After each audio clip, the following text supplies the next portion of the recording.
Fish on. On. Nakadali pa.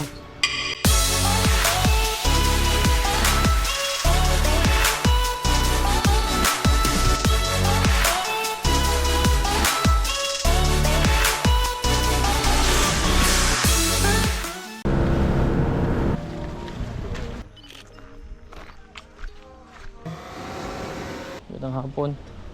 Dito tayo ngayon sa Barangay Pikal, sa Linapakan. Nakatapos lang din yung ginagawa natin. Try natin mag-casting maya-maya na konti, kung may oras pa tayo.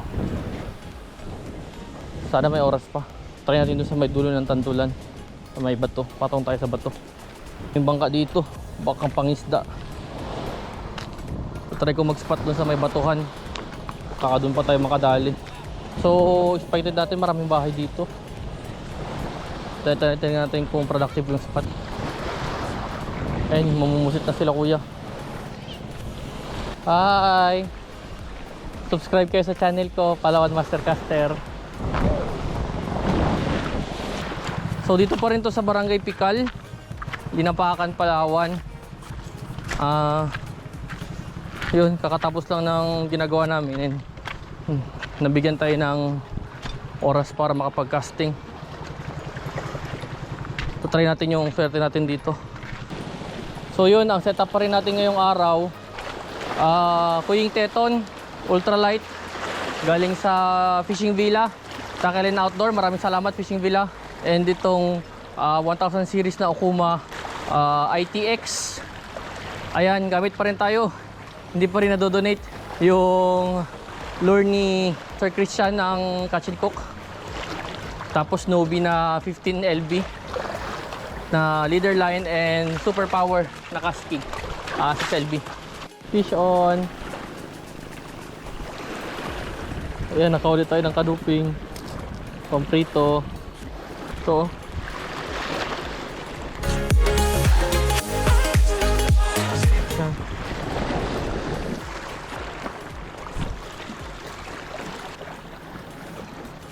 putuin natin itong pusit mga master, baka kumagat.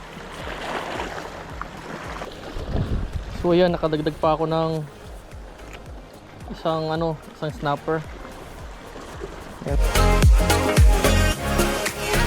Mga master, hindi ko na nakuha ng video. Yun. Nakadali pa.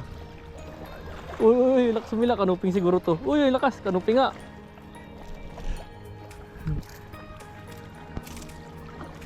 Nakadali pa.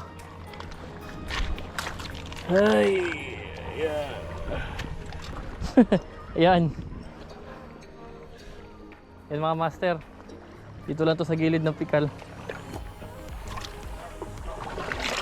Medyo bitin kasi yung oras natin eh. Kaya halos isang oras lang tayo nakapag-cast, pero so far sulit na rin. Nakatatlo na tayo. So, tayo natin pa pati madagdagan. Mga ilang cast na lang. So yun, nakaisa ulit. Yan. Medyo nadagdagan yung huli. Ayan, dito ka sa mga kasama mo. Sir, tapos tayo mag-fishing.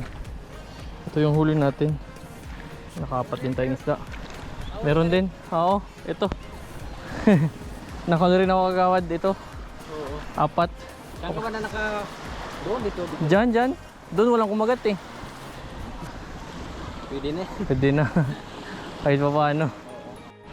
Ayan, bigyan na lang natin dito sa kanila. Tayo, gusto nyo? Isda?